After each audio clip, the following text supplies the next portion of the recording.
Ya, saya mau cerita sebentar. Antum tadi alhamdulillah Allah berikan kesempatan, jarang-jarang kita dapatkan malam sebelum kajian kita memulai dengan membaca surat Al-Kahf. Saya bermohon pada Allah semoga diberikan pahala lebih yang setiap hurufnya insya Allah lebih daripada 10 kebaikan. Ya, Anda sampai ke ayat 10. Maka di ayat 10 itu Allah kisahkan, pembuka kisah tentang beberapa orang pemuda. Ya, pemuda ini bukan pemuda biasa. Anak-anak muda yang dengan semangat yang tinggi ingin mendekat kepada Allah Subhanahu wa taala. Ini agak berbeda nih, ya, bukan pemuda kebanyakan. Biasanya kalau orang sudah beranjak dari remaja kepada pemuda, itu kan dunianya ingin dunia eksistensinya itu tampil. Ingin menampilkan keberadaan dirinya, ingin diakui. Ada yang ingin diakui dengan cara yang benar, tapi tidak sedikit ingin menampilkan pengakuan dari orang lain dengan cara yang salah. Ikut tawuran, bukan karena ingin tawurannya, tapi ingin diakui bahwa saya ini sudah mulai naik kepada kedewasaan. Ada yang ikut misalnya mohon maaf ya, konsumsi hal-hal yang tidak dibenarkan, minuman keras, ada yang menggunakan narkotik, ada yang macam-macam. Sebagian dari mereka motivasinya untuk menunjukkan kepada orang lain saya sudah mulai dewasa. Ada lagi yang lain, mohon maaf, sudah mulai mengkonsumsi yang tidak biasanya dikonsumsi. Ada yang merokok, ada yang macam-macam. Sekarang kalau ditanya, bukti kedewasaan merokok dan seterusnya. Ada sesuatu yang kurang tepat ketika itu digunakan dalam dunia kedewasaan. Jadi sebagian anak-anak muda dunianya ketika ingin eksis, dipahami dia akan mendekat pada sesuatu yang tidak biasa. Tapi yang ini lain, pemuda ini tidak seperti kebanyakan.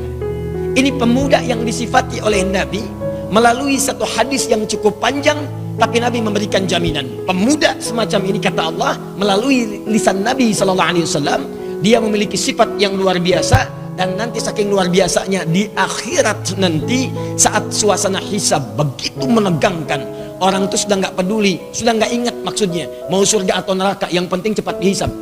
Saking dahsyatnya, capek, panas, keringat sudah bercucuran, dan orang sudah mengatakan cepat hisab, cepat hisab. Tapi ada 7 golongan yang santai aja, nungguin santai gitu. Masya Allah, kelasnya spesial. Sab'atun yadhilluhumullahu fi dhillin yauma la dhilla illa dhilluh.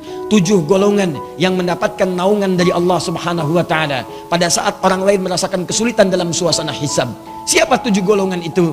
Di antara mereka ada orang-orang disebutkan oleh Nabi, syabun kana qalbuhu muta'alliqan bil masajid. Ada anak-anak muda, ada orang-orang yang menjelang dewasa. Ini agak unik. Orang lain sibuk dengan dunia kedewasaannya untuk menunjukkan eksistensinya, tapi orang-orang ini justru hatinya terikat dengan Allah Subhanahu wa taala. Ya, hatinya terikat dengan masjid. Masjid itu kalau disebutkan dalam Quran atau dalam hadis, itu gambaran syiar yang mendekatkan dengan Allah. Jadi kalau disebutkan masjidnya, maksudnya jalan untuk mendekat kepada Allah. Ya, antum mau sholat misalnya, ya bahasa Qurannya kalau ada panggilan dari masjid, maksudnya sholatnya. Quran surah ke-7 misal ayat 31, ya bani Adam khudhu zinatakum inda kulli masjid. Hei anak cucu Adam, kalau ada panggilan dari masjid, kenakan penampilan terbaikmu. Maksudnya apa? Maksudnya untuk bersiap-siap menunaikan sholat, pendekatan kepada Allahnya. Jadi ada pemuda-pemuda ahli masjid. Kalau bahasa sekarang, ada pemuda Real Madrid, ada pemuda Real Masjid. Nah, loh, ya ada pemuda Real Madrid, ya baru menang dengan Ajax Amsterdam 2-1. Ada pemuda Real Masjid, maksudnya hatinya terikat dengan Allah. Dia nggak suka kalau kumpul-kumpul ada yang Allah kemudian tidak sukai, dia hindari. Dipaksa-paksa ikut, dia menolak. Kadang-kadang dengan cara yang halus untuk menghargai orang lain, lalu dia berdakwah dengan cara yang lebih lembut. Diajak misalnya main ke diskotik, aduh mohon maaf nih perut saya sedang nggak enak, nanti saja ya. Wah, begitu dia hindarkan, dia berdoa kepada Allah, ya Allah selamatkan teman-teman saya dari pergaulan yang tidak baik itu. Kemudian pelan-pelan dia ajak, dia pergi ke masjid, dia pergi untuk ibadah. Diajak ke tempat maksiat, dia tinggalkan. Diajak kumpul-kumpul gak jelas, dia jauhi. Bahkan yang paling dahsyat, ketika dipaksa mereka ini untuk kemudian mengikuti apa yang diinginkan oleh orang-orang untuk berbuat yang tidak baik, mereka menghindari itu walaupun taruhannya adalah nyawa. Pernah terjadi di satu masa, ada pemuda yang sudah mulai tumbuh dewasa. Dalam bahasa Arab disebut dengan fata. Fata, fata, fata. Fa, ta, kemudian alif bengkok. Jamaknya disebut dengan fityah, fityatun, beberapa orang pemuda. Nah, kalau beberapa sudah lebih daripada 3, ya kalau fityah itu sudah lebih daripada 2, bisa 3, 4, 5, bisa 6, 7 atau lebih daripada itu. Fityatun. Jadi ini menarik nih teman-teman, ini manhaj dari Quran. Ya kata Al-Quran, ada beberapa pemuda kompak bikin grup. Loh, kalau nuansa sekarang pemuda, pemudi, ya yang akhwat, yang teman-teman ikhwan, ya itu kompak bikin grup mereka. Bikin grup untuk menjadi soleh. Kalau sekarang ada pemuda hijrah, ada pemuda hijaiyah gitu kan. Nah, ada pemuda lain lagi gitu kan. Ada macam-macam lah. Pokoknya dibikin grup-grup bagaimana caranya dekat dengan Allah. Ya, 1 bikin, 2 bikin, 3 bikin, 4 bikin. Ternyata isyarat dalam Al-Quran, kalau orang-orang ingin mendekat kepada Allah dengan gerakan berjamaah, itu setidaknya akan lebih mudah dan saling menguatkan satu dengan yang lainnya. Beda kalau antum sendiri-sendiri ke masjid masing-masing, ke taklim masing-masing, itu suasana kenikmatannya gak terlampau terasa.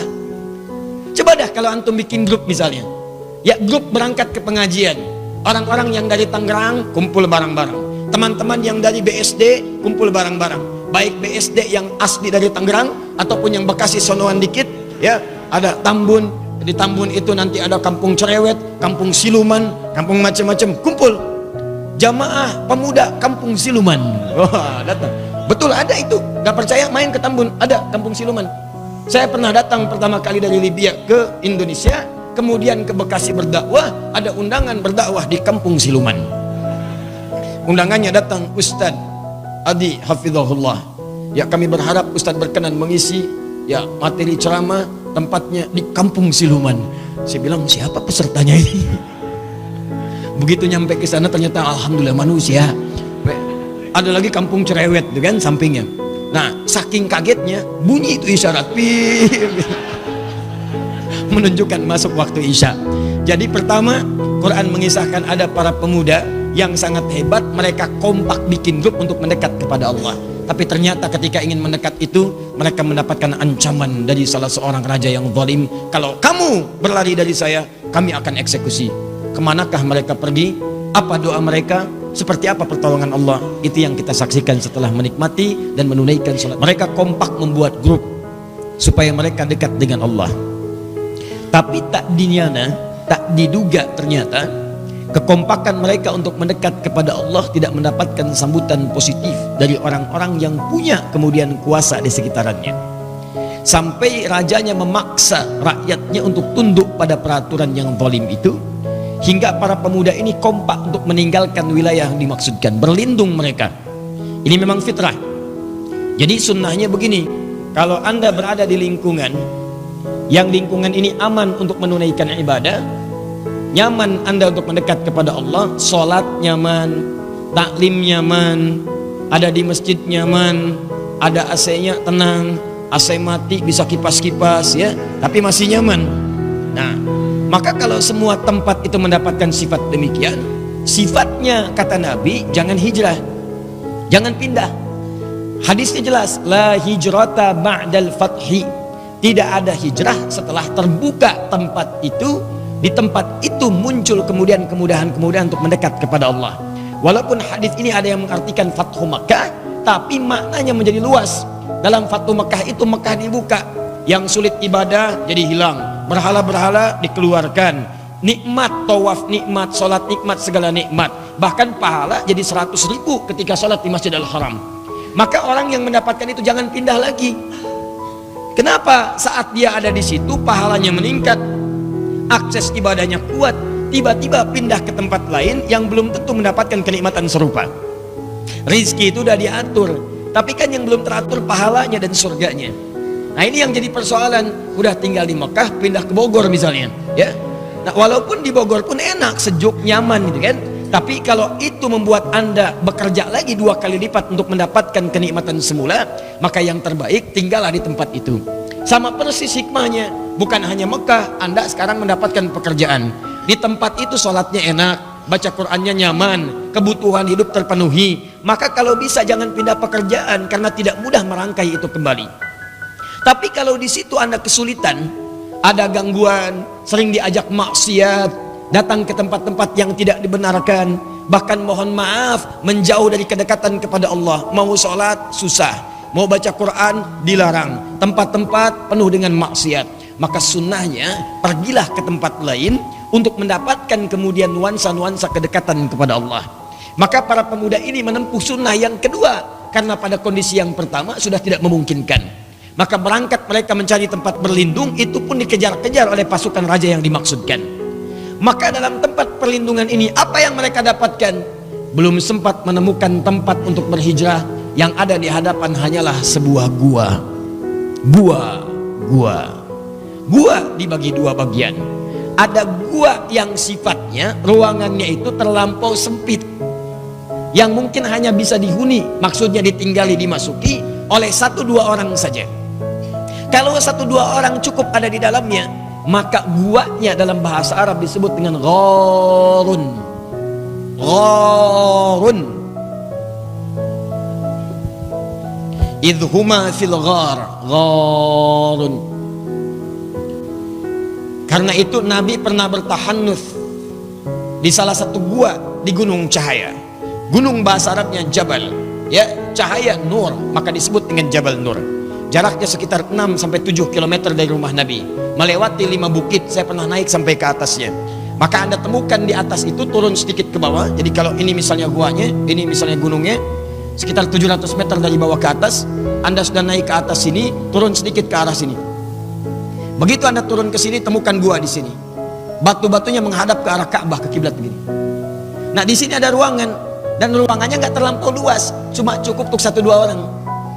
Maka di situ disebut, nanti ada tulisan di atasnya, Gharu Hira, gua Hira. Bahasa Arab yang menggunakan kata gharun. Tapi kalau dalamnya agak luas, bisa beristirahat, ya, bisa selonjoran kaki sambil tiduran. Bukan cuma 2 orang, 3, 4, 5 orang, 6 orang, 7 orang, bisa. Beberapa orang bisa masuk. Maka itu kemudian istilahnya berubah dari kata gharun menjadi kahfun. Kahfun. Kahf.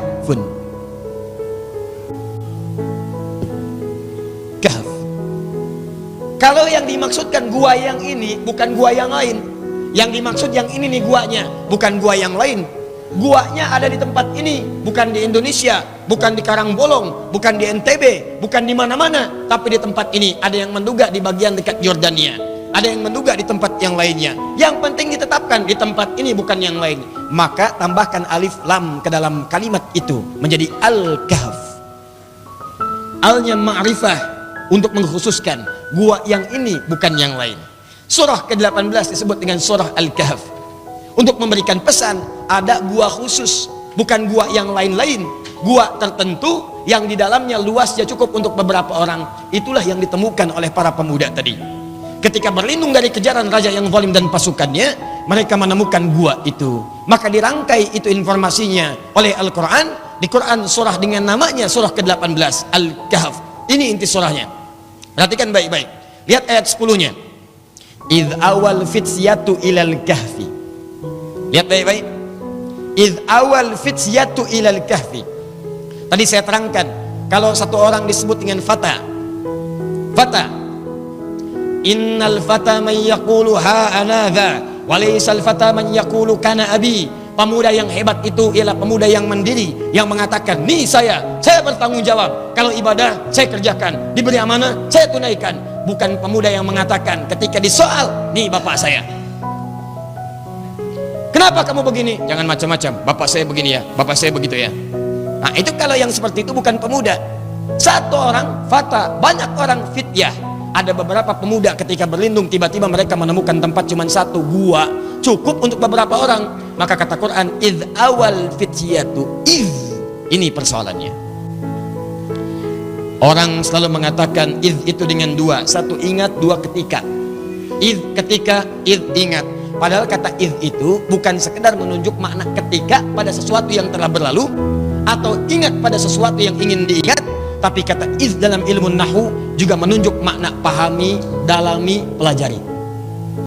Seakan-akan Allah ingin katakan pada kita, hei, saya mau kisahkan pada kalian kisah para pemuda yang berlindung di gua karena kejaran orang-orang yang ingin menzolimi. Tidak ada tempat lain kecuali gua ini. Lalu kalian pelajari ya, pelajari, pahami, dalami. Ketika mereka cuma menemukan gua itu yang cukup untuk beberapa orang itu, persoalannya, maaf, makanan, bekal tidak mencukupi. Saya mau tanya nih, kalau di gua itu terang atau gelap? Tuh dari mana? Siang terang, malam gelap, atau siang cahaya tidak ada, gelap, tidak masuk, gelap. Yo, sekarang mari kita lukiskan suasananya. Satu, kita sepakati dulu, gua itu tidak terlampau luas seperti kita sekarang. Walaupun cukup beberapa orang, ya namanya gua, ya gua. Walaupun cukup beberapa orang, ya gua. Maksudnya apa? Ya tempatnya pasti terbatas. Yang kedua, suasananya nggak seperti di rumah. Ya gua, nggak percaya, masuk gua. Coba lihat, bagaimana keadaannya? Belum tentu ada cahaya. Sekalipun ada, terbatas sifatnya. Nanti kita lihat beberapa ayat-ayat turunannya. Terbatas, cahaya terbatas, bekal pun terbatas. Dan sangat dahsyat dari keterbatasan itu, kan mereka sedang dikejar-kejar. Kalau nampak ketahuan di hadapan, sudah. Taruhannya bukan sekedar ditangkap, nyawa taruhannya. Wafat. Maka mereka tidak ada pilihan lain kecuali bersembunyi di situ. Dalam keadaan ini, tempatnya di gua, keadaannya sangat terbatas, bekalnya juga terbatas, cahaya tidak banyak, singkatnya sulit, bukan cuman sulit, sulitnya adalah double, luar biasa. Awas, RS7, ruangan sangat sederhana sekali sehingga selonjoran saja susah. Sempit, sulit, dan ketika keluar taruhannya nyawa. Maka apa yang terjadi ketika dihadapkan pada seperti itu? Ingat, jangan lihat guanya, karena nanti ketika Anda diberikan hikmahnya, Allah memberikan gambaran, bukan guanya yang penting, suasananya yang mesti Anda ketahui. Karena ada orang gak masuk gua, masuknya rumah yang luas. Masuk rumah luas, tempat tidurnya enak, tapi dia gak bisa menikmati, karena dia sedang dihadapkan pada persoalan seakan-akan dikejar sesuatu sehingga semua terasa sempit. Ke kantor, padahal mobilnya enak, naiknya Mercy, tapi rasa angkot. Selalu ada goncangan. Naik angkot ada goncangan, wajar. Ini naik Mercy yang tenang, tapi hatinya berguncang.